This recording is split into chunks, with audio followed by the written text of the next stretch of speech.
Hello, welcome to Mod Midwives, a Metro Midwifery podcast. I'm Gina Gerboth. And I'm Nedra Hale, and we are home birth midwives serving the Denver metro area.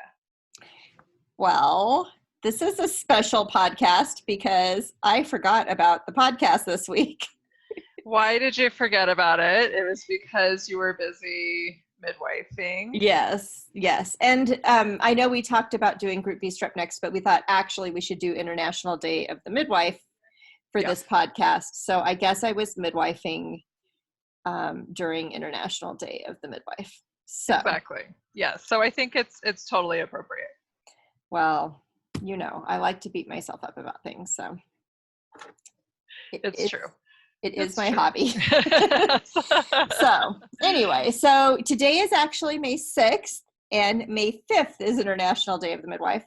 I'm going to push hard tonight and try to get this up so that it does publish tonight. But sorry, everybody. I know you were all waiting with bated breath and sad and crying yourselves to sleep because about the Group B Strep. Like, where is the Group B Strep? Oh, I was going to say because we didn't show up on Apple Podcasts yesterday, but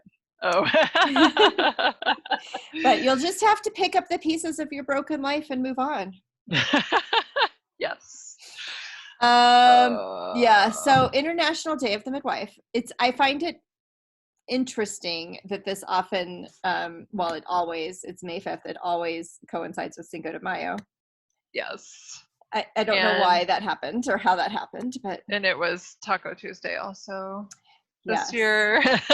Did you see that thing? I saw a thing about how all the holidays were on good days this year. Like 2020 was going to be such a great year because like Valentine's Day was on a weekend and Cinco de Mayo was on Taco Tuesday and like all the days, like 4th of July is going to be a good year. Christmas is going to be a good day. I mean, all the days worked out great this year. Oh my gosh, I'm going to consult my calendar. It's ironic. I'm not a holiday person, so I just like Valentine's Day was barely a blip on my radar. Let's see here. I think I'm less of a holiday person than you are. So we're pretty, if that's possible, pretty pathetic So it was like on a Friday. So that was nice for all the people who celebrate Valentine's Day. Right. And something about like or I think even St. Patrick's Day was on a good day. All the days were good days. Oh my gosh. 4th of July is on a Saturday. Yeah. We're supposed to go to like a big camping event over 4th of July weekend. And that's probably not happening. Yes. Well, it's possible. Camping is one of the things that might be reasonable to do. I think I've just adopted an attitude of like not being attached to anything this year. So but it would be nice. It would be nice to do any level of social activity at some point during this year. I know. Well, and we have some trips scheduled. We do. Like, how is that going to work out? We're supposed to go to Yellowstone, which I'm holding out hope for that because the national parks are supposed to open. But we've got Disney in the fall, and we've got Oregon in the fall, and Disney in the winter, Oregon in the fall. Is it going to happen? I don't know. Probably not. Maybe. Oh my goodness. Yeah, it's crazy. Well, so what did you do for International Day of the Midwife? I worked. I thought you were going to say something. Well, you made tacos for Cinco de Mayo. I made tacos. Yeah. So I put in my grocery delivery order for Cinco de Mayo food. I actually ordered beef, and I did not get my beef because they did not there's have no shortage of some sort. Yeah. So I had to get extra meatless beef. And so we had meatless beef tacos, which, as you know, 2 of the members of my household are vegetarians, including myself. So I was going to do both. And we had meatless meat tacos and no margaritas, 0, because I did not have any margarita stuff in my house and didn't know what to do about that. In the pandemic. I don't like margaritas. I don't like margaritas. I love margaritas. They're so sweet. I've been to a couple really fancy restaurants that do everything from scratch, and those are okay. Yeah, the lime margaritas are the best ones. Without all the mixer stuff. Yeah, I don't like the mixer at all. Yeah. I do like tequila. Yes. But I don't like margaritas. Even just tequila would have been good, but it's just such a hassle. I either have to break my vow of isolation and go to the liquor store, or I have to get it delivered, and it's just like a pain. Everything's a pain. So Yeah, we everything just is so much more work right now. yes. Well, I didn't, let's see, yesterday was my first teaching day of the semester. So, well, I had a birth actually on the 4th in the evening, very late, like 11. So I didn't get home from that till about 3 almost on the International Day of the Midwife. So I tried to get some sleep, and then I had to teach a couple classes yesterday. It was the first day. It was the first, I teach on Tuesdays, and the semester opened, the day before yesterday. And I don't have a lot of classes on the first week of class. But anyway, so I taught midwives, and then I ran around after my son all day long, who had a very, very busy day. Yes, he did. So, yeah. So that's what I did on International Day of the Midwife. I did do some midwifing. So I guess that's good. Yes, and midwifery education. I am midwifed in the sense of prenatal visits, but no, yes, no birthy stuff. And emails and stuff like that. A lot of our contact is not always in person anyway.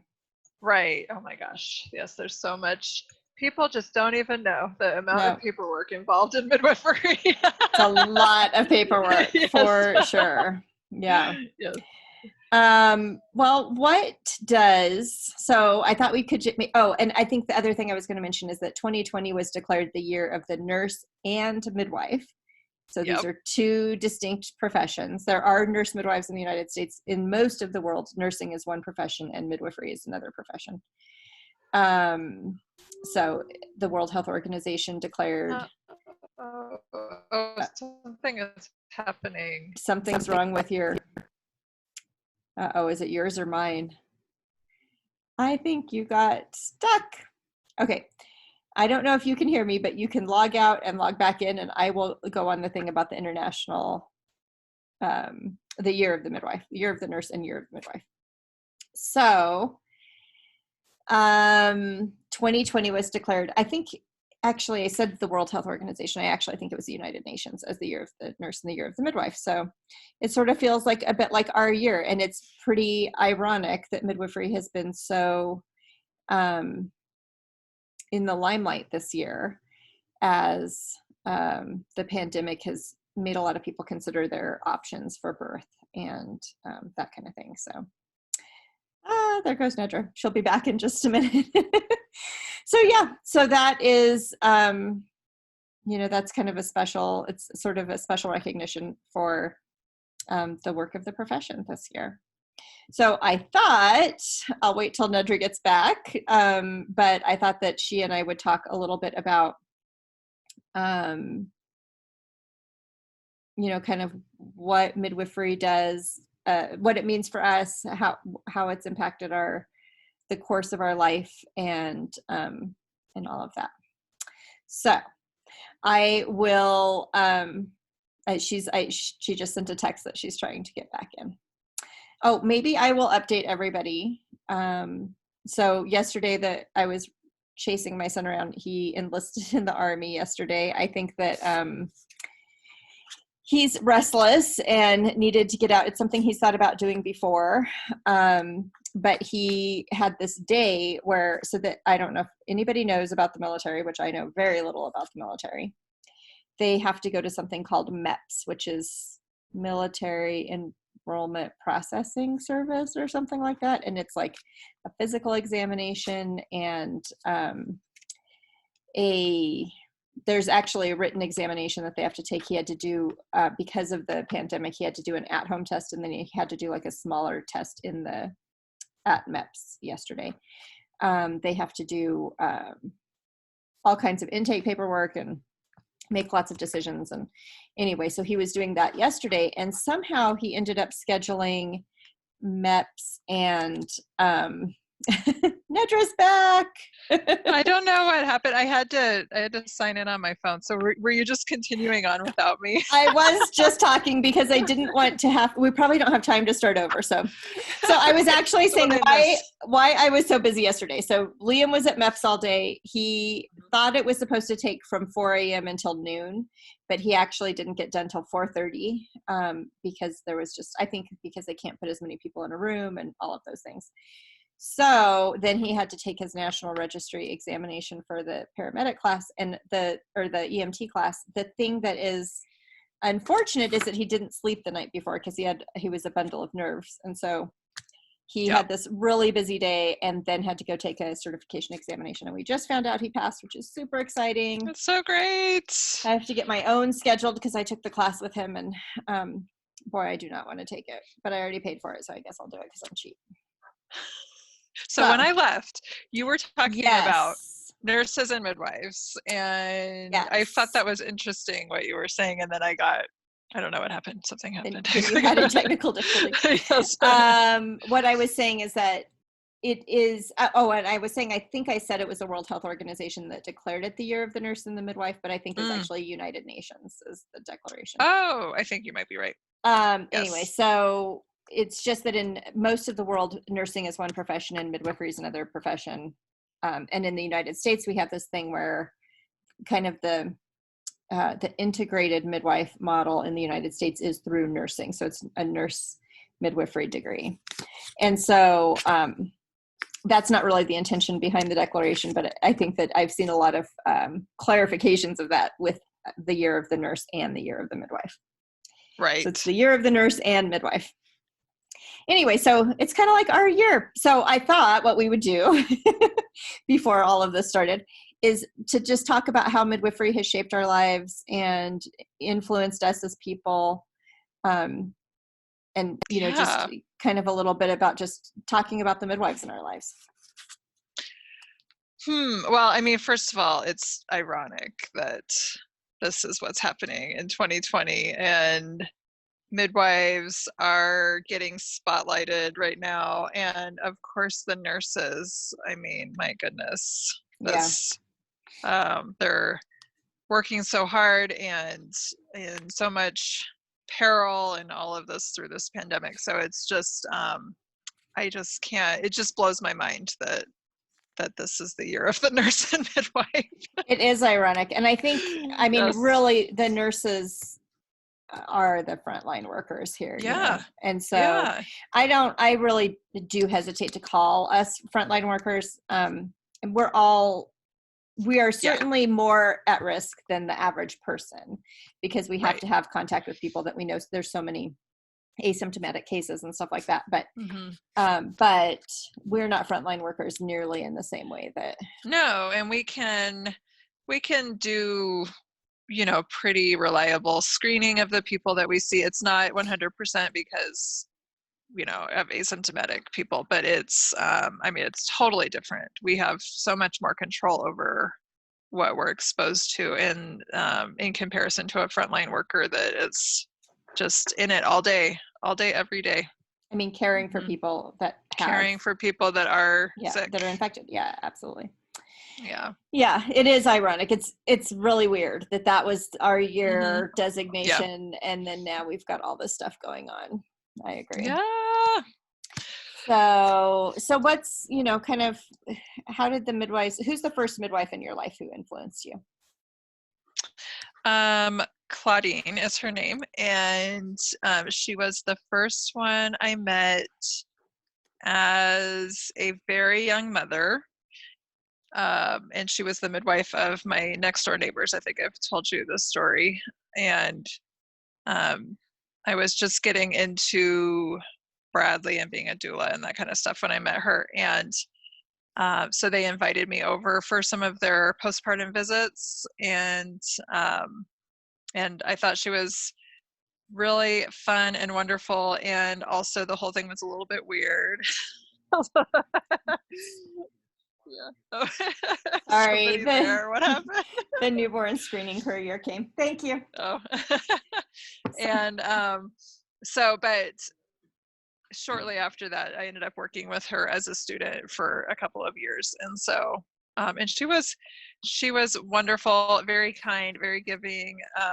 She did a home visit model. And so that was where I first got into it and learned a lot from her. And now she has gone on to become, I think she's a family practice nurse practitioner, or she might be a women's health nurse practitioner. I'm not sure, but she moved out of doing home birth midwifery and now works as a nurse practitioner. So it's interesting that she invited you to kind of sit in on some postpartum visits. Yeah. Like really interesting.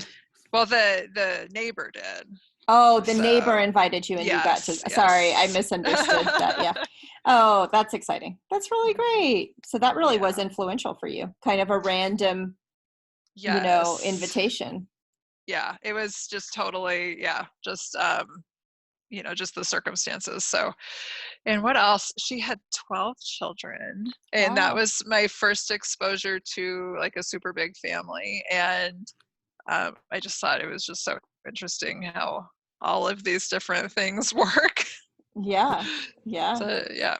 And now, of course, I've met like a whole bunch of super big families. Yes, that is, I would say that we have a lot of those in our circle of influence, but So for me, I think it was, when I decided to have my first home birth, I started interviewing midwives, and I interviewed a midwife here that's no longer practicing. She practiced kind of in Parker, actually, and her name was Elise, and she was so sweet. Also had a big family, had a home office, so I got to go to her home office for the interview, and I thought it was really great. I ended up for a while, so my home birth, how I came to have a home birth with my second baby is really complicated, but I didn't end up hiring a home birth midwife when I finally got pregnant. I actually wasn't pregnant at the time. I was just looking at options. So so she was nice enough to talk to me, and I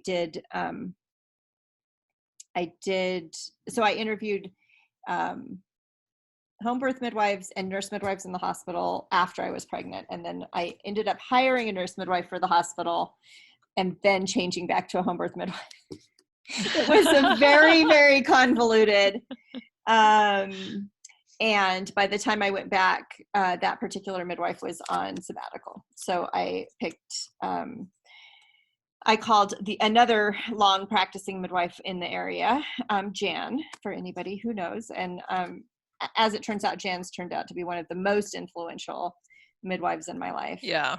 And in a lot of ways, not just as a midwife or as a mother, but also as a advocate and a community member. So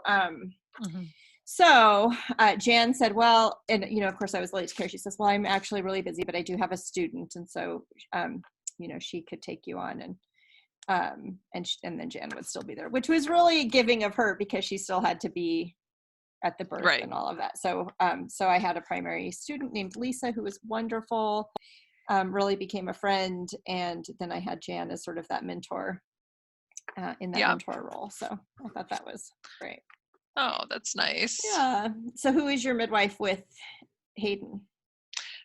Mary and Sue were my midwives, and I was also working with them as a student. And so they are lovely people. Sue was newer at that time, and Mary had been practicing for 30 years or something, so just a really great combination of skills. And then they were my midwives again for Finley. So I don't know. It just learned so much from them. And, all the midwives are different in the different things they bring to the table, for the way that they display compassion or, different skill sets and that kind of thing. And so I feel like all the midwives I worked with had all different aspects of things to show me. So it was really nice. Mm-hmm.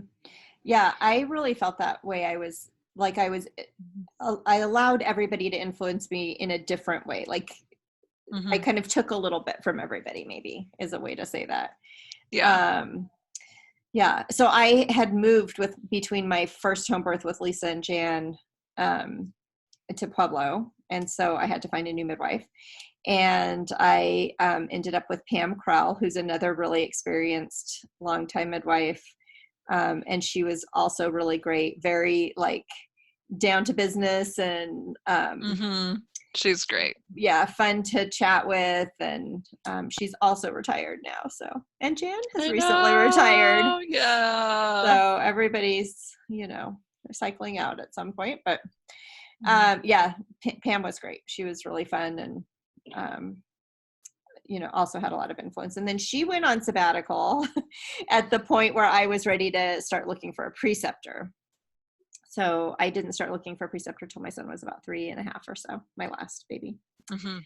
Mhm. So she wasn't available, but I would have loved to have worked with her.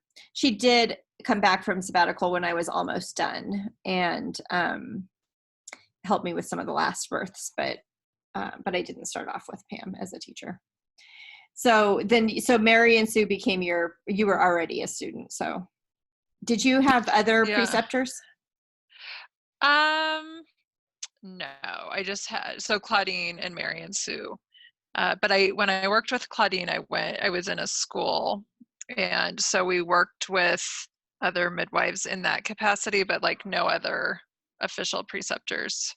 I was in that school when 9/11 happened, and Wow. that's one of my big memories of that day. I mean, obviously there's tons of those, but one of them was that the school calling and saying that they were canceling classes because Wow. of this thing.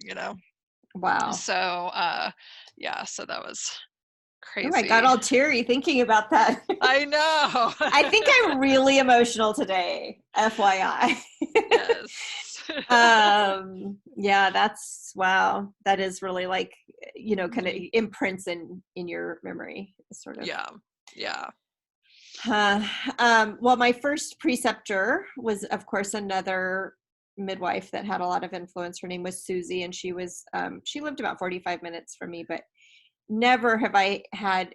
I mean, when I think about how lucky I was to just walk into her life and have her just take me under her wing and start Yeah. teaching me, I was so lucky. Yeah. I have not been that way with other students necessarily. Like, people want to learn, and I'm like, yeah, do this and this and this and this and this, and then come talk to me. Yeah. I So know. she was just so generous of spirit, such a generous person. I feel the same way. I feel so lucky to have just had the circumstances aligned so that I could work with such great people. And then I also feel like, wow, it's really hard to take on students sometimes, and you have to be in like the perfect place in your life, and And you know she just didn't have to be there. She just made it work. she just did it. Yeah, Oh, it was that's so amazing. great. She was great. And then I wanted to mention, so I did some of my training in Bali at Robin Lim's clinic, and Robin, of course, is Mhm. a phenomenal person and midwife and human being. But I also want to mention that there were other midwives there who really influenced me, and some of them were the Indonesian midwives who were awesome. And there's a huge language barrier, but we still just made it work and communicated and figured it out. Yeah. Yeah. And then there were two midwives there who were kind of traveling. One was just there as a um, I don't want to say tourist, but she was just hanging out in Bali and kind of hanging out at the clinic and didn't have any like agenda, so to speak. She wasn't in any sort of official capacity. She's Canadian, and her name's Sylvia. And I really attribute a lot of my clinical skills to Sylvia. And then another one was named Jacinta, and Jacinta was from Australia, and she was there as it's kind of like AmeriCorps, except it's Australian. So she's an Oh. Australian person that goes to other areas and then I think she's like in South Sudan now. She travels all over the place. But they both really were very influential for me. And I think they informed a lot of my practice style, honestly. So like you said, you kind of take, Yeah. Yeah. things that you learn from them. And so I really want to give them a shout out too. Yeah.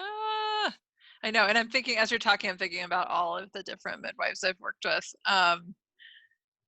Tons of them. So in Phoenix, there's some just outstanding midwives that I worked with as an assistant or, something like that. And same in Denver. We've had the opportunity to work with Yeah. lots of different practice styles, and everybody brings different gifts. And so it's just so great to see how other people work and what Yeah. we can learn from them. Yeah. Yeah. So I just kind of wanted to talk about that today. Just kind of like, I don't want to say pay homage, but like Yeah. definitely give people some props. Yeah, I had a number of other preceptors. I had quite a few. So Jessica in Colorado Springs helped me through part of my training. Oh, she was one of my midwives with one of my Yeah, millions of children that I children. have Yeah, birthed from my body. Yes. millions of children. Yes. She was really great. I learned a lot about managing a busy practice from Mhm. Jessica at the time, and maybe Yeah, still is one of the busiest midwives I know. And I so think so. I think that Yeah. that was good to see that. And then Lynette, I have to give Lynette a shout out because when I moved from Pueblo to Denver, I had had a really massive crisis of confidence. I had had a difficult case and wasn't sure what I wanted to do with my life. And I mean, it was an early midlife Yeah. crisis. And Lynette came up with this model that she had started with another midwife of having a group practice. And so it was a great way to ease into practice again without feeling like I had to committing to big practices. That takes a lot of, Mhm. you have to know what you want. Right. So I give Lynette a lot of credit for helping me get my confidence back. Oh, good. Yeah. How Gina got Yay. her groove back. Yeah. So that was also a really important I mean, midwife in my life. community support in general is so important in this job. And I think we all have, crises here and there. Yeah. And, if we have a hard period or anything like that, it's so essential to have other midwives to rely on Yeah. and talk you through it and, peer review everything and Yeah. And I community didn't support. have that in Huge. Pueblo. There just weren't enough midwives. And Yeah. I think there's just one right now. yeah, a very small community. And Hmm. they were Hmm. great too. I mean, it was great to have the people that I had at the time. It's just that it wasn't I don't know, it wasn't the kind of the level of support that I think maybe I need. Maybe that's something that I need in my just in my own practice. Yeah. And I have to give Sina a shout out too. Sina became a good friend of mine when I moved to Denver, another of Yeah. the long-standing midwives in town. And Hmm. she had a lot of influence with me also. So, Yeah. She's great. And that's an example of, varying practice styles that mhm, still really complement each other and you can still support each other and not mhm. be the same on everything. Identical. We So, don't have to all be hmm. identical. Yeah. Hmm. Yeah. Yeah. So, I mean, I just feel like, boy, I just want, one thing after the other. I can just say, I got this from her and I got this from her. Yeah. Yeah. And Yes. now I'm in this privileged position now to teach up and coming midwives. Hmm. I don't actually know, not 100 students in a semester, but probably 60 students in a semester or so. And so um, that's a big honor and responsibility too, Yeah. to be able Yeah. to try to have an influence for other people. Yeah. That's a lot. I didn't know you had so many students. Yeah. Wow. Yeah. And Wow. I've had some apprentices, that were Yeah. working in my practice too, but Yeah. yeah. So I don't know. I Wow. feel like it's the circle of life. I'm not going to sing. Actually, that song's really hard for me to hit. That's not my key. That's not my key. Well, I Um, don't sing, so you will be spared. but Only in the shower. the thing about the influence, I think I just want to bring it back to is that it came down to my birth. It came down to having a different kind of birth experience and a different kind of Yeah. support. And it completely changed my life. I mean, Yeah. I was going to be a lawyer, Nedra, a lawyer. I think I'd be a good lawyer, by the way. I think so too. That was the plan. What kind of lawyer did you want to be? Well, that's funny that you should ask that question. My first, uh-oh, do you hear that? What? Is it you or me? I don't know. I don't hear anything. It's a weird audio thing. Well, we'll see. Oh, it went away. Good. My first bachelor's degree was chemistry. I was really into science. And so, and then I kind of switched over to social sciences. And I kind of thought I'd be an environmental lawyer for a while. So that was Oh. my first thought. And then I was really big into civil rights law for a while. And then I thought to myself, how am I going to make a living and pay for all of that student loans? And, you know, because that's a lot of money invested and they don't make a lot of money. So I wasn't sure. And then I got pregnant, and then the rest is history. Right. Yes. So I was into those things, but well, you could do it now. There's oh a my wonderful gosh, midwife in Phoenix that went on to law school, and now she hush. does both. I know, no more I'm school trying for to you. shush you down. Stop. The EMT class put me over the edge, and it was nothing compared to law school. Yeah. No. Yeah. No. So much school. No more. Never again. Hashtag. I did that backwards. Hashtag never again.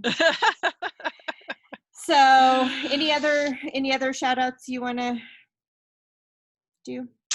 Oh, I mean, we could just go down the list. I think Catherine is wonderful, Yes. and I love Sina, Yes. Elizabeth, Yes. and Jen, and Our whole peer review group. I know. I'll just go through the whole peer review list. Geneva's a great friend. Yes, Geneva's a great friend. Gina showed up at the last second and caught a placenta for you. Yes. But I mean, that just points to this generosity of spirit. Like, sure, I can go show up at somebody's house I don't know, and you know. And that happens to all of us. I mean, we keep our stuff in our car because we do get those calls that it's like, can you like run over to somebody's house? You know, they're going really fast. Yes, that's exactly what happened. And Julia, our assistant, she's awesome. Yeah. So many great midwives. So a day late, we want to say we love you all. Thank you for being in our lives. Yes, thank you. Yeah. So next week we're going to tackle Group B strep because we will, and we'll probably have it done on Tuesday. I'm willing to guess that I will be back on schedule. So, all right. Yes. Don't forget to follow us on all social media at Metro Midwifery or www.modmidwives.com. It's really hard to say 3 W's in a row. www. Yes, it is hard to say. www. It makes more sense to do that. Yes. All right, everybody. Have a great week. We'll see ya. Bye. Bye.